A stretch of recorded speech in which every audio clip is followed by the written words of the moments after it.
Okay, and last but not least, before I actually turn it over, I do want to also let you know that today I'm being joined by my colleague, Mark Travis Rivera, who is actually responsible for helping us to ensure that Darnell was able to join us today. So he's going to give the official introduction of our guest co-host, and then we're going to jump right into conversations. I will also say that today I feel like I am really in the mode of being in a learner capacity. And so while I'm here and present, I am probably going to let Mark kind of lead the way, and I'm going to enjoy the conversation. So Mark, introduce us to our awesome guest co-host.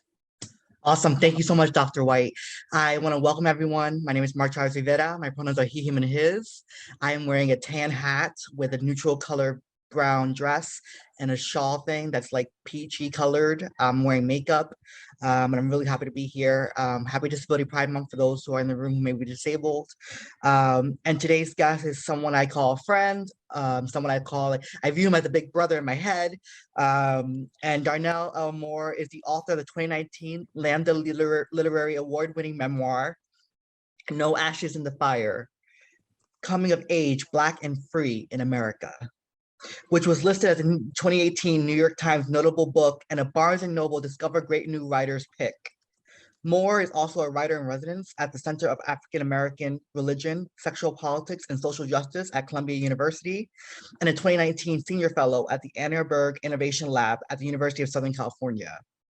His writings have appeared in New York Times Book Review, Playboy, Vice, The Guardian, The Nation, Ebony, and other outlets.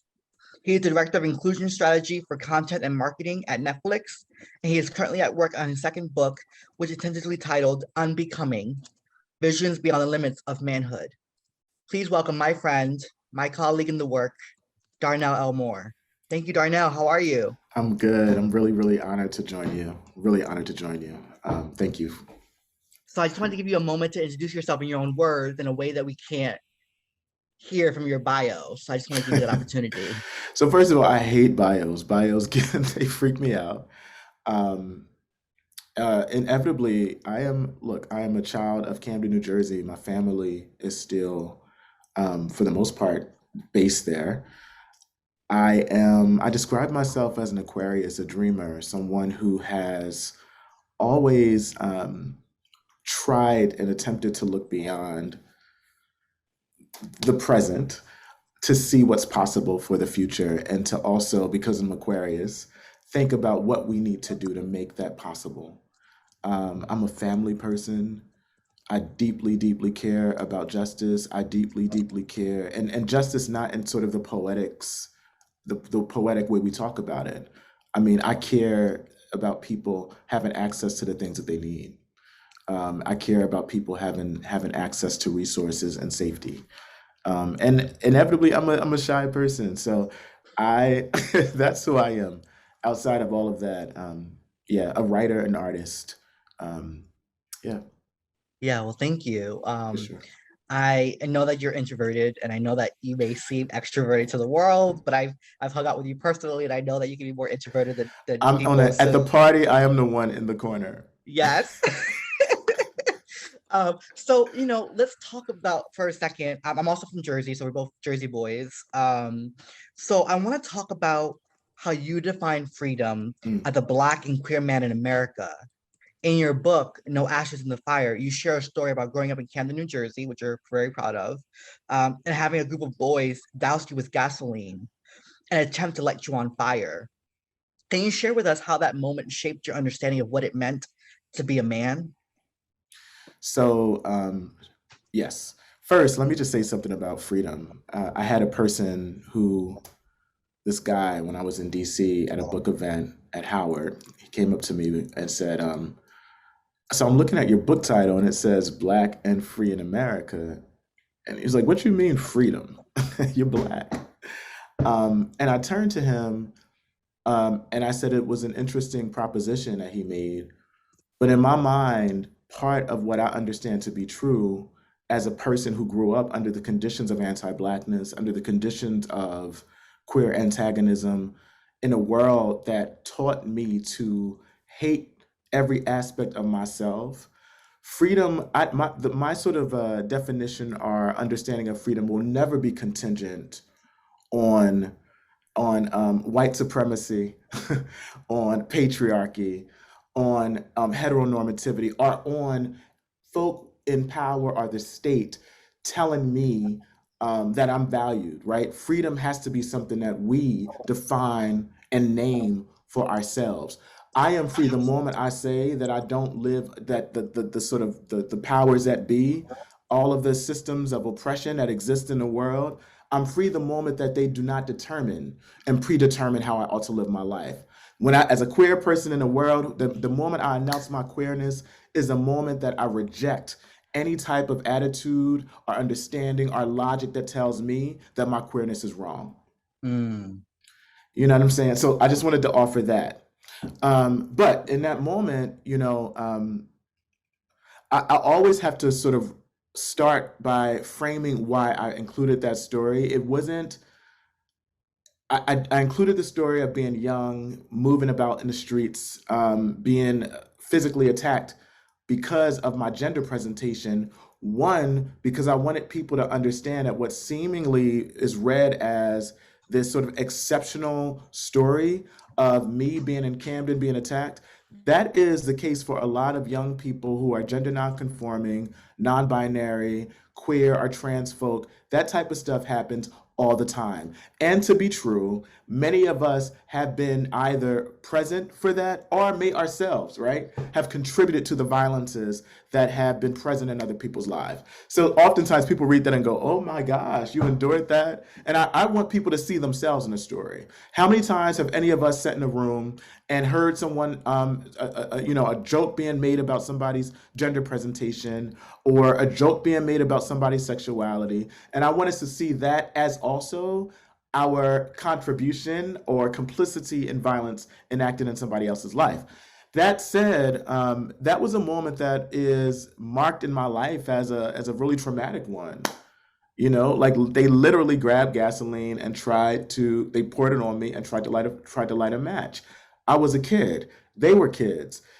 What is happening in the ethos that is moving about in these kids' spirits that have them believing that the way to sort of manage what they might understand to be their discomfort, or what I think to be their own, maybe something that's sparked and numb that they can see in me that they might be able to relate to, that society in our communities, our families, the people that we're around, the things that we watch on TV, our churches, our mosques, teaches us, provides us with some understanding of sexuality, of sexual difference, of gender presentation.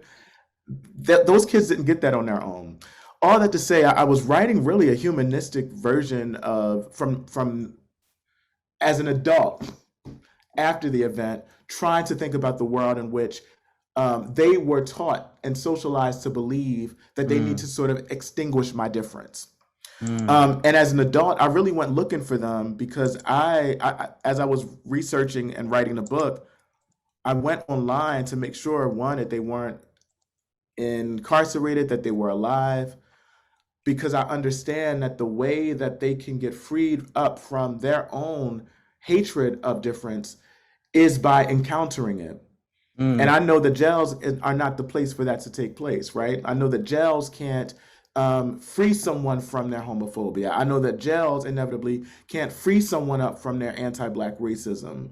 I know that jails inevitably can't fix somebody out of the hatreds that they've been socialized to take in. Inevitably, that has to come human encounter, community encounter, accountability, loving accountability, costly grace are the essences of what needs to take place in order for people to be transformed. Yes. So that's really why I shared that story. No, it's a very powerful story. And in addition to your book, you also have a podcast, an award-winning podcast. May I mention that, Being Seen. And so I'm just wondering, you host a variety of conversations through that podcast, which I love. And one of the episodes I listened to were the Afro Latinx Experience episode with Stephen Canals, Congressman Richie Torres, and actor Wilson Cruz. And I'm just wondering, why was that episode so important to do? And how can we ensure that all Black folks feel a sense of belonging, including our Afro Latinx folks? Listen, I often say, do not do to each other what the system does to us. don't do to each other what the system does to us. The moment that we begin to replicate the very markers of separation, of community dissolution, of hierarchy, of really colonizing our own people, is the moment that we set ourselves up for something other than justice. Blackness is not a monolithic thing. Blackness is a grand a grand entry point into identity, right? There are ways that we need to think about blackness is and whiteness is, right? There are various ways, and we are all over in the diaspora.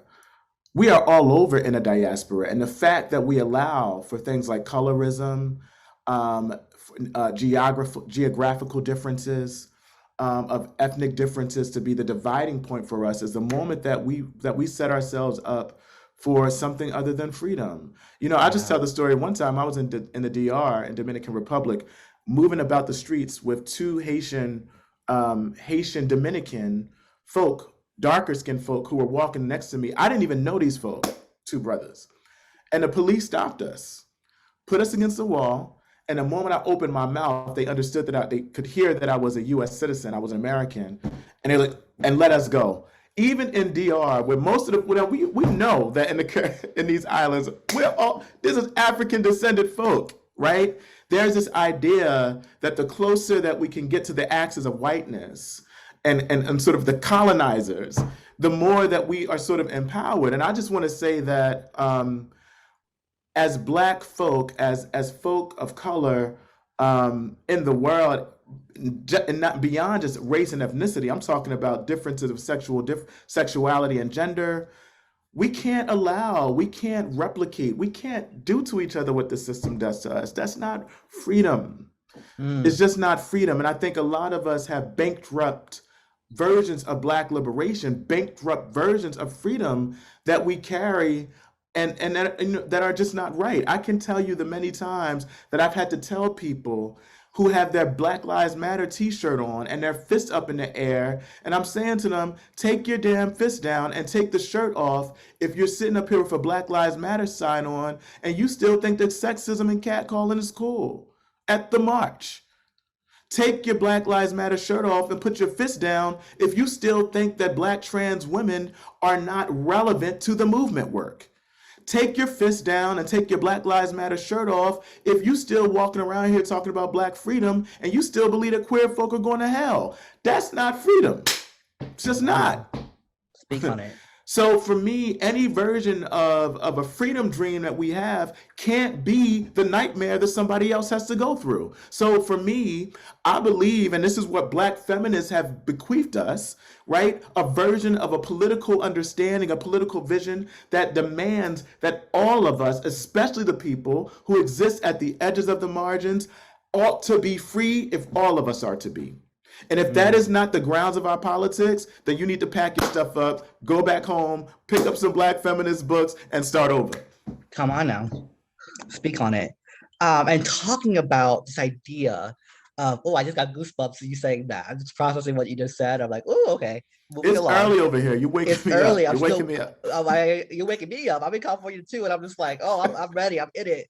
The work of diversity, equity, inclusion, which is why we're all here today, right? DEI is about dismantling the white supremacy culture. Despite all the progress we've made as a nation, Black and brown men, women, and folks of the trans experience continue to be disproportionately impacted by sanctioned violence. So Darnell, how have you learned to grow up Black and free in America? You talked a little bit about that earlier, but how did you really grow up to be free? So let me just step back and say that all of us who are in the work, and I want to call it the work and the practice of DEI, I want to be clear that DEI as an acronym, as a sort of thing that we throw out, can be emptied of its meaning in a way that does not do our work justice. And there's a way that folk think, right, that this work is about sort of creating better versions of systemic and structural oppressions, or just sort of being complicit in those things. No, I want to name this, Anybody who is in this work, really, if you're in it with heart, if you're in it with a vision, that on the other side of that vision is people's well-being being intact, that there is a redistribution of resources, that we are leveling and in some cases raising and tearing down in order to build and imagine better things. That is just not like work that we do on the strength of it being called DEI. That's heart work. It's spirit work, and it's work that is really communal, communal and collective work. So I just want to name that. Also, it isn't just about dismantling. It is dismantling white supremacist cultures, but it's like, bell hooks, right? Says, we know through bell hooks that we can't talk about white supremacy unless we're also talking about patriarchy, unless we're also talking about colonization, unless we're also talking about gender disparity, unless we're also talking about, ableism. It is about the interconnected forms of systemic oppression that keeps people from having access to the resources, safety, livability that's necessary for their lives. Right? Now, freedom as sort of one, I don't want to give a poetics of freedom that talks about freedom as not being connected to material reality, to material justice.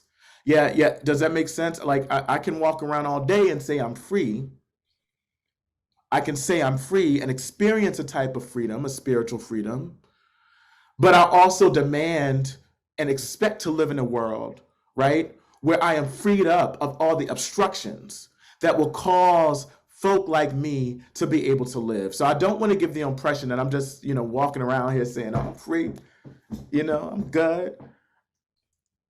As if, my nephews and nieces in Camden are not having to go through shitty school systems in order to get their education, as if there's still not impediments that are really present in their lives that, unless we remove them, can keep them from having access to the things that they need. So I don't want to talk about freedom as if it's just some esoteric idea that comes about when we just name it as such.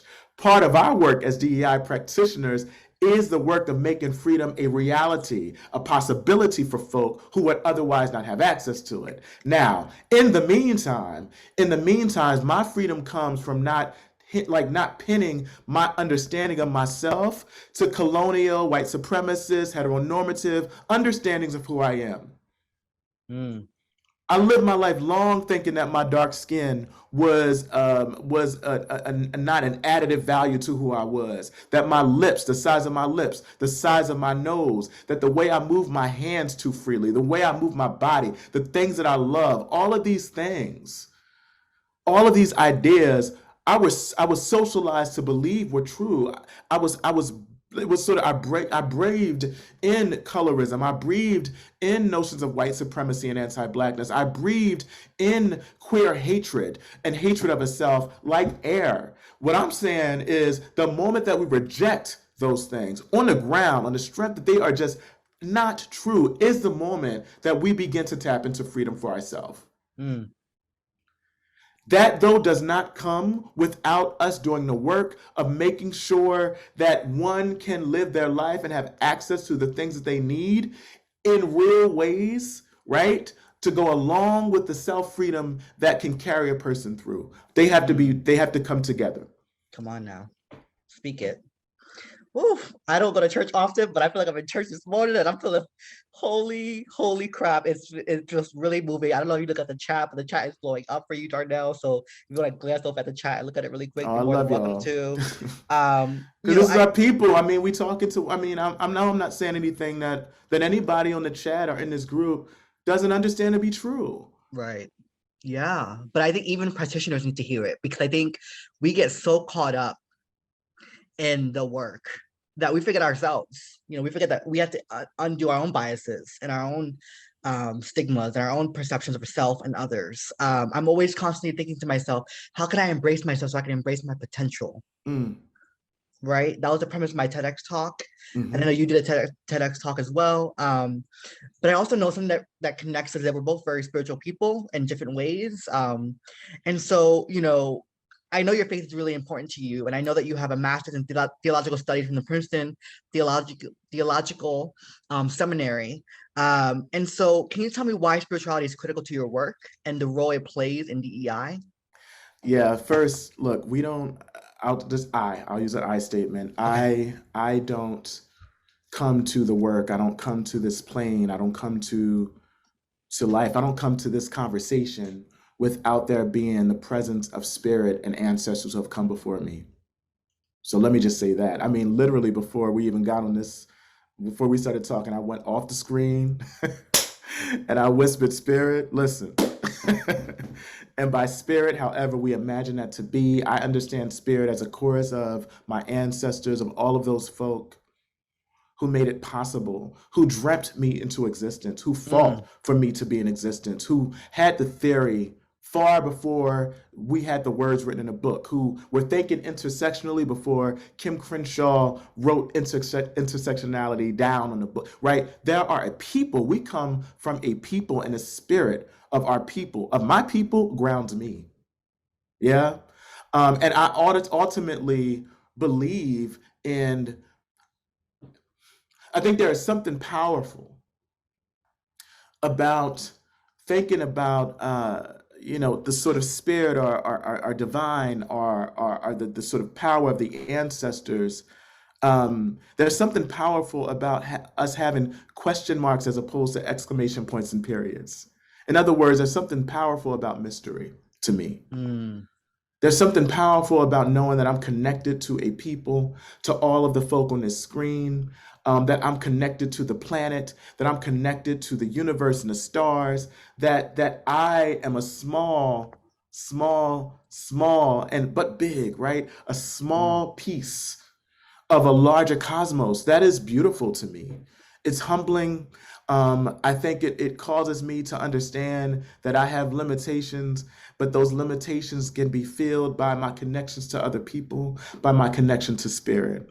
And one of the things it's interesting, you can probably tell, y'all, like I've been in the church, right? Y'all probably like, he got a little preacher in him.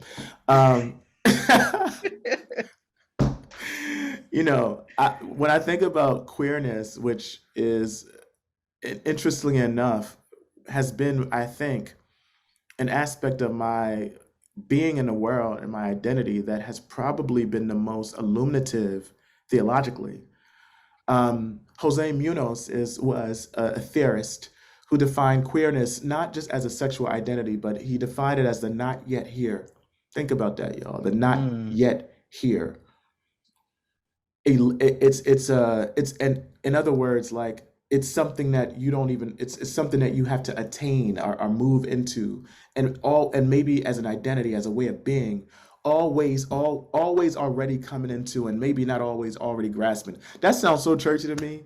The scripture that says like that faith is the hope of the things not seen, like, and I'm like, oh my goodness, queerness then is a faith dictum for me. Come on now. My faith, my theology is queer, the not yet here. And I'm like, oh, wow. Huh. And I'm thinking, well, damn, if I had some preachers who was telling me other things, imagine if I had some preachers sitting up, I did go to Kojic, I saw that here. If I had my Kojic pastor saying, rather than telling me that I was going to hell, and had me chasing, literally had me trying to take myself up out of here. How is that for theology? Like, I'm trying to literally trying to take myself out of here because somebody told me that God doesn't prefer or love the me that is sitting in the pews. But imagine if there was somebody that would have said, you know what? Queerness is a gift. And in the same way that we think about faith, in the same way we think about spirit, the possibilities of what can be, the not yet here, the hope. That is an entry point, a doorway. Your identity is not the thing that's going to send you to hell. It's going to be the doorway for you getting closer to God. That should have been the message. And that's really why I went to seminary. Because I wanted to ask questions that the church wasn't ready for me to ask them. You know what I'm saying? And inevitably, I also knew that so many people, not just queer people, women, my mama who had me at 16, were told things about who we are off of the colonial vestiges of some white person's religiosity. Hmm. And I'm sitting here like, we up in here. Don't give me the master's religiosity or the master's theology. At some point, my people told the master, quote unquote, that the theology you're using around Paul, slave obey your masters, ain't gonna work for me. That's what somebody's elder said. That's what somebody's ancestor said. And in the same way that our people use their theological imagination and sophistication to push back against a colonial theology, is the same way as a Black queer person, I will do the same. It's not gonna work for me, right? Ultimately, I don't believe that God wants any of God's creations to be taking pills to get rid of themselves on the strength of what somebody said about who they are, when in fact we are all God's creations, if that's what you believe. So I was interested in pursuing theologies that heal and not theologies that kill. Yeah, and that's one of the reasons that drove me to seminary and to faith, really. Yeah, and I have a very complex relationship with the church. I think many queer folks of color especially do. But what I know, to quote Oprah, what I know to be true, right, is that there is a higher power that loves me and accepts me for who I am. And isn't that lovely? And isn't that special? And isn't that important? And I think, as we talk about homelessness and LGBTQ homelessness and suicide rates and family rejection, we cannot deny that we are hurting our own people when we deny the divine in each of us. Yeah. So I want to pivot a little bit to talk about your work at Netflix. And, you're the director of inclusion and there's content and marketing. And I'm just curious, Netflix is really breaking ground in this new way of how we consume entertainment, right? And part of your job, if I'm not mistaken, is to make sure that that's inclusive.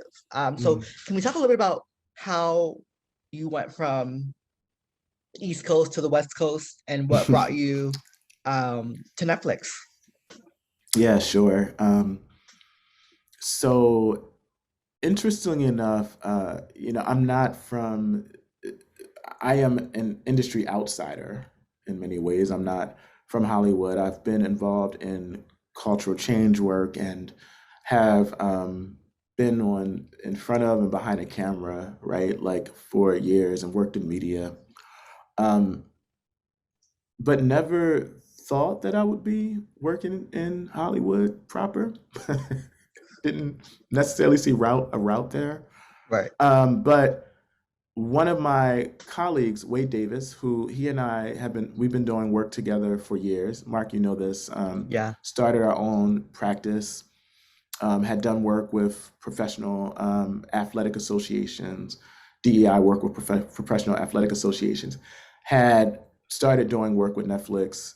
He's there as a VP of inclusion for product, and was like, there's this, they need someone who can help them, who can do this work specific to content and marketing, to the content and creatives part of the business. And this is what you've always done. Hey, so anyway, long story short, that's how I got there. But our work at Netflix, what I love about the work is Netflix is like a newer kid on the block.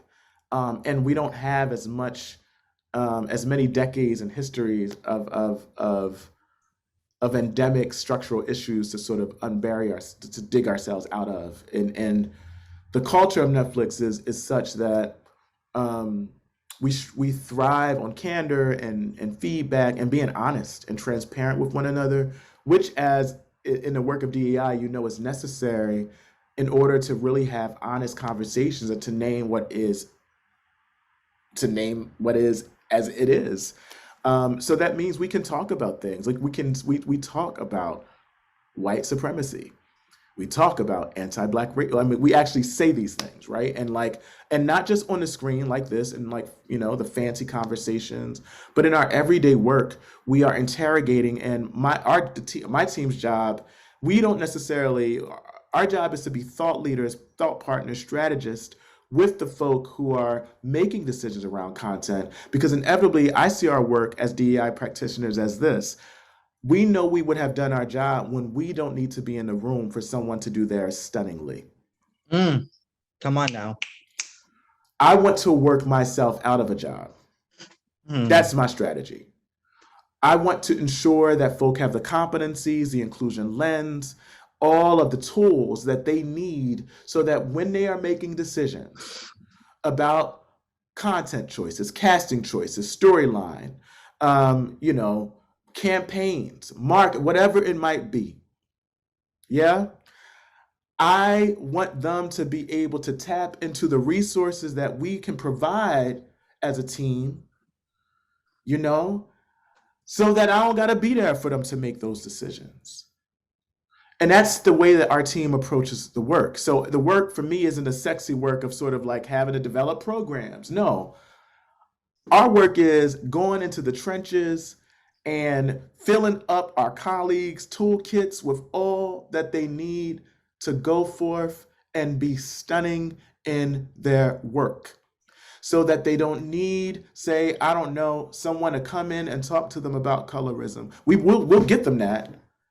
But after we get you that, the expectation is that you take those knowledges and apply it. Yes. Yeah. Yeah. So that's the way we do our work. And I love it. I love it. I love my team. I love my boss, Renee Myers. I got to shout that Black woman out, who built our inclusion strategy team at Netflix, and infused the company with this enthusiastic hunger for the work. And what I love is like, it isn't just about output, but people are in the work to become different people. That's the work.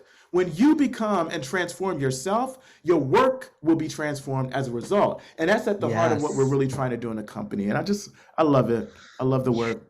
Yeah, I love that you love the work. I love that you're doing the work. I love that you are an embodiment of the work. And so I guess my other question for you is, I know you're working on a book. We mentioned it in your bio. Let's talk about that for a second. Well, first of all, No Ashes in the Fire is something that I saw myself reflected in, even though I may not have been the target audience. And growing up in Patterson, New Jersey, very similar to Camden in demographics and infrastructure and education and all those things. What I've always admired about you is that you've never lost touch of where you come from. And that's important to me, because I think so often as we reach certain levels of success, we get less and less in touch with where we've come from. And I never want to forget where I come from. I'm a product of a single mother who grew up below the poverty threshold. You know what I mean? Like, I grew up in a public school system that wasn't the greatest, but it wasn't all that bad. And here I am. And here you are. And that's so important to me. So how do you stay anchored in where you come from?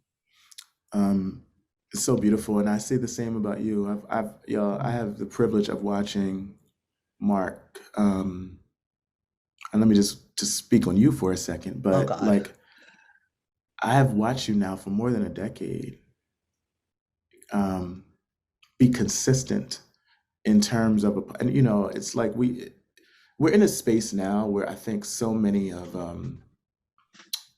DEI work has become sort of a thing, and we got all the catchphrases, and we have the advent of new social media, and far before all of the fanciness of it all, like, I've watched you live the politics.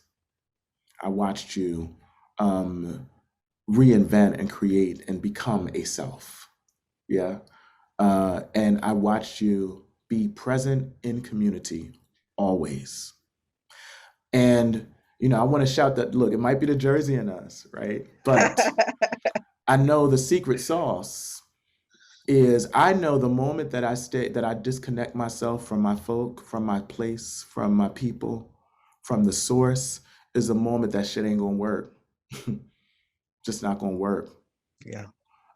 We are who we are because of the very places we came from, because of the people we come from, which is why people always like, introduce yourself. I'm like, I'm from Camden. Yeah. Because that we are who we are because of all of those things. And I'm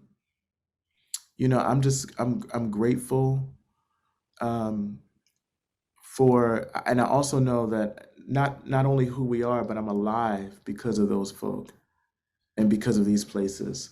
So it behooves me to make sure that I carry my people with me everywhere that I go. Yes. Everywhere that I go.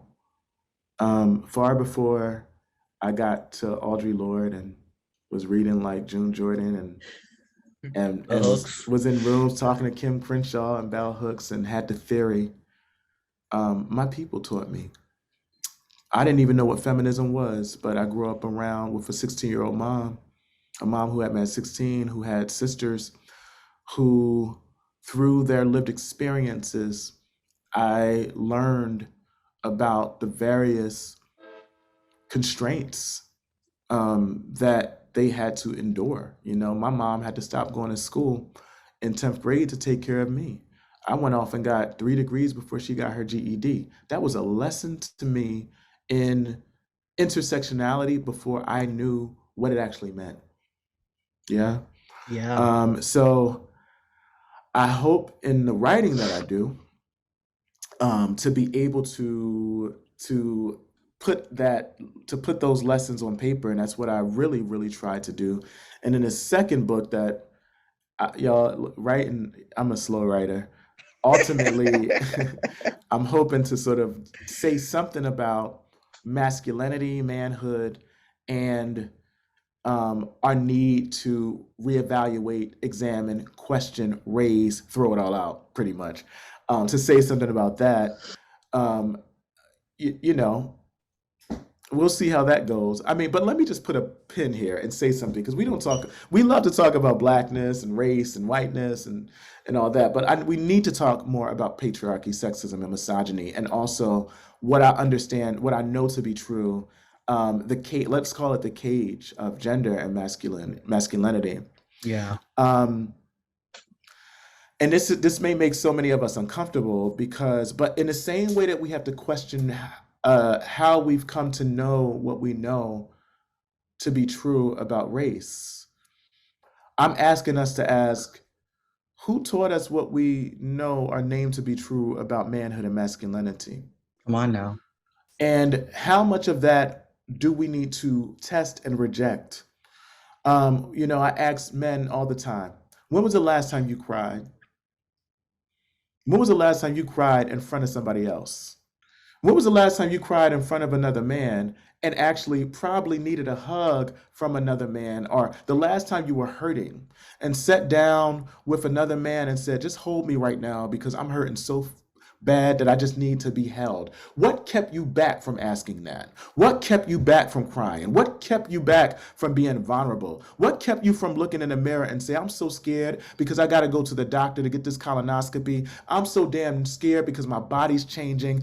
I am so messed up right now because I done messed up with my partner, or I don't know how to say I love you, or I need somebody to tell me they love me, or like all of the things that have been taught to us have kept us from tapping into our humanity. And let me tell you something, it's a damn trap. It's a lie. So my thesis is, why hold on to something that don't bring us freedom? Right.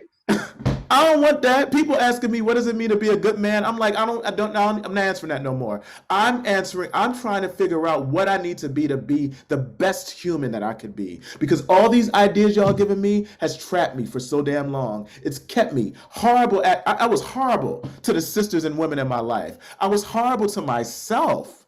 I was horrible to myself, and I'm trying to seek a freedom that takes me beyond that. So that's what I'm trying to explore in the book. Now, it's easier to talk about than to write, But hopefully we'll get there, y'all. Hopefully we'll get there. Listen, I'm claiming it that you will get that book done in divine order, meaning when it is meant to be released, it will come.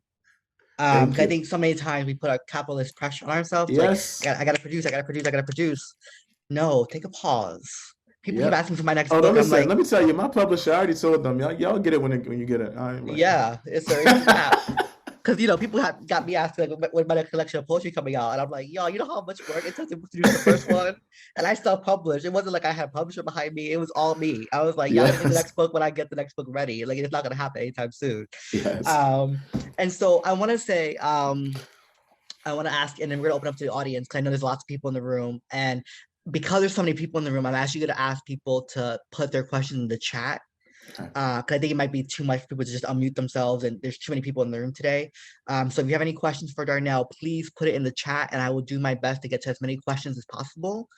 Darnell, I want to talk about you and Wade for a second. You both work at Netflix, and your friendship has been an example for me of what men loving other men Mm, without the need to get something in return, to get pleasure in return, what that friendship means, what men loving other men can be not only just revolutionary, but necessary for survival.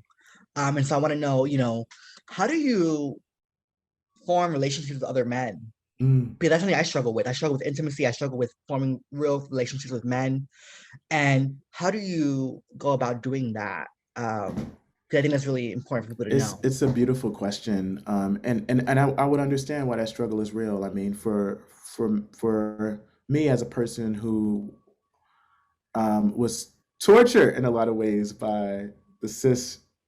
I'm just going to say straight. I don't know how people identify, but straight identified, or I don't know, imagined. Young guys in my life, it was hard at some point. I'm like, I don't know if I can trust y'all straight. You know what I'm saying? Like y'all was mean to me. But here's what's interesting about that. What I now know is that those folk who were the most mean to me were also functioning were also socialized into those understandings about themselves and other men too. Yeah. I will say that I have some beautiful, like I have deeply loving friendships with Black straight men. I am not one who will ever say that Black people and Black men are more homophobic than anybody else when we live in Right. a nation state that has legislated homophobia, right? I have some powerful, beautiful, transformative relationships with straight men and queer men, and have been blessed by it. So Mm. for me, part of what I know to be true is I had to test my own judgments. I had to test my own rigidity and put my faith. Here's what I'm always going to bet on us. What I mean by I'm always going to put my bets on Black people. I'm like my grace extends long.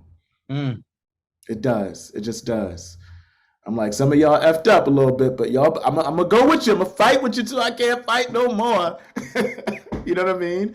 But that means to me that, and this is also, I guess, a part of sort of like an abolitionist practice too, where accountability and justice and just transformation is an aspect of that. I believe that there is a wide and expansive space for love, Mm. and amongst Black men, Black love. So I spend a lot of time cultivating those relationships, and Wade's relationship is just one example of the type of beautiful ways in which men have shown up in my life. Kiese Layman, Marlon Peterson, Michael Denzel Smith. I mean, I can name names of straight men. My stepfather, the first time when I'm 19 and he walks into the living room, sees my boyfriend at the time who's laying his head on my lap because he's sick, and I'm cutting college, and my stepfather comes in the house and sees us and goes, "Oh," and runs down the basement, calls my name, and I go downstairs, and he doesn't say, "What's going on?" He says, "Darnell, you can talk to me about anything. Just want you to know that." That's the type of Black men that have shown up in my life, right? So I have so many examples I have examples of the bad ways that some brothers have shown up, but I have more examples of the ways that they have shown up well. And I want relationships that exemplify that. Yeah, yeah, that's really important. I'm looking. Um, okay, so I'm gonna read a question. It's a statement and a question from my colleague Obella. He's a DEI Sure. strategist at NWC. Obella writes in the chat, "I feel so seen in this conversation. As a Black queer male who has always felt the same way, the queerness was a lens for me as much as an identity.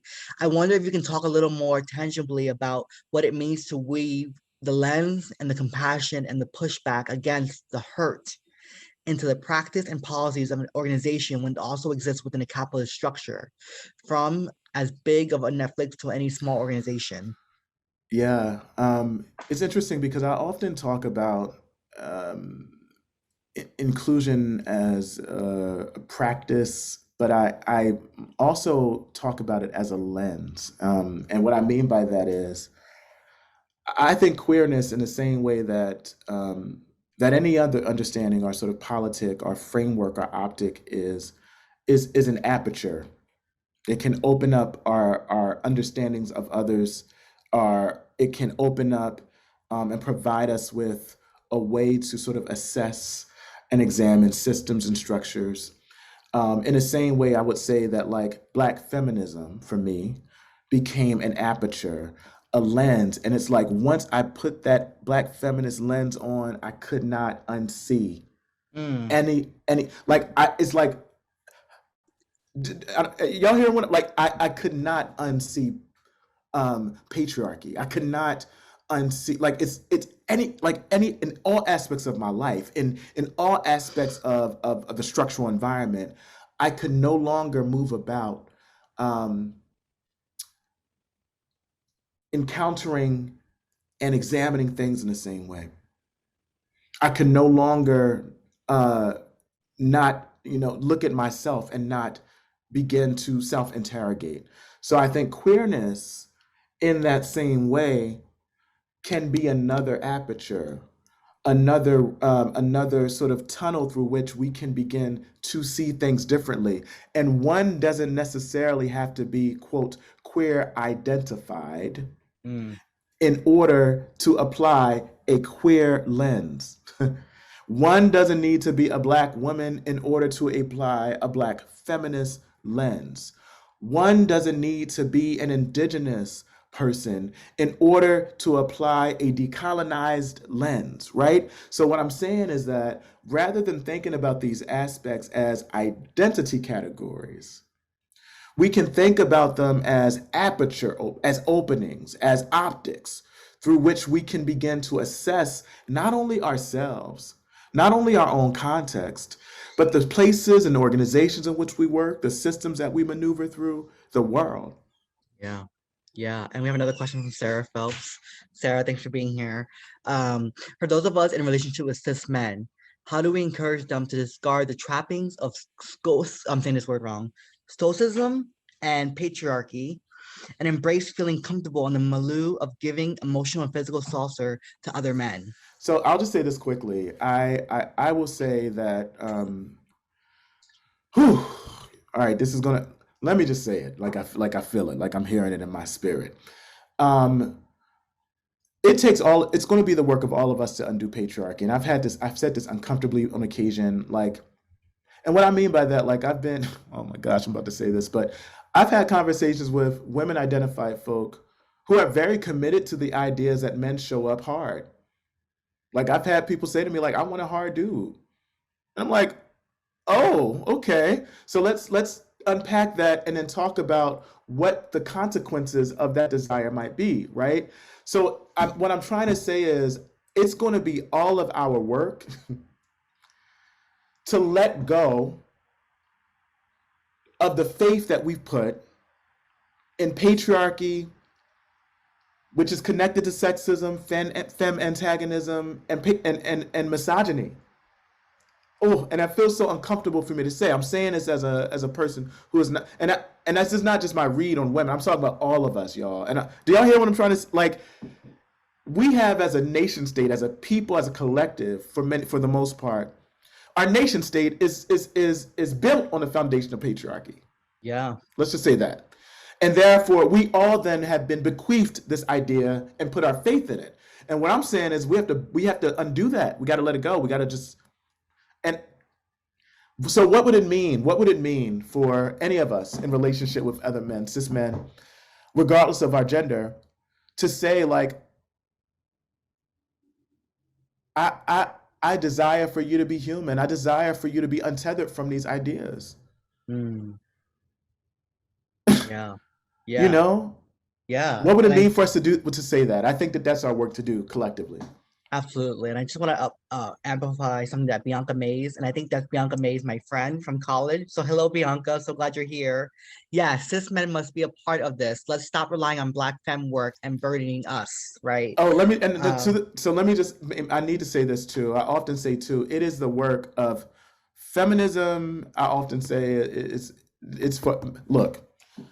Patriarchy is not only harmful to women identified, femme identified folk, but patriarchy is also harmful to us, to men identified folk, because yeah. it strips us of our humanity. It actually, it just really, it crunches us.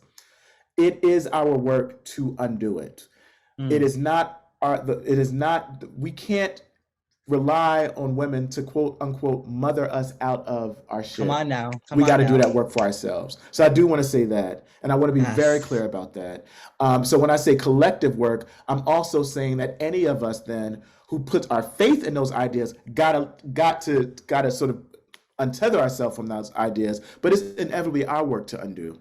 So that point is right on. Yeah, no, I love what Bianca wrote, and I love what you just explained that. So we're gonna wrap up soon. We only have a few minutes left, so I apologize for those who had questions early in the chat, but the chat has been so explosive that we were not able to get all the questions. What I will say is that we will send a replay email out to everyone that's in the conversation today and those who couldn't make it live. So you'll only will you get the replay, you'll get notes, and you will get the chat transcript. So just be on the lookout for that email. We're so thankful that you all joined us today. Darnell, in closing, I'm going to give you the last word, but I want to say something on behalf of my colleagues at NWC.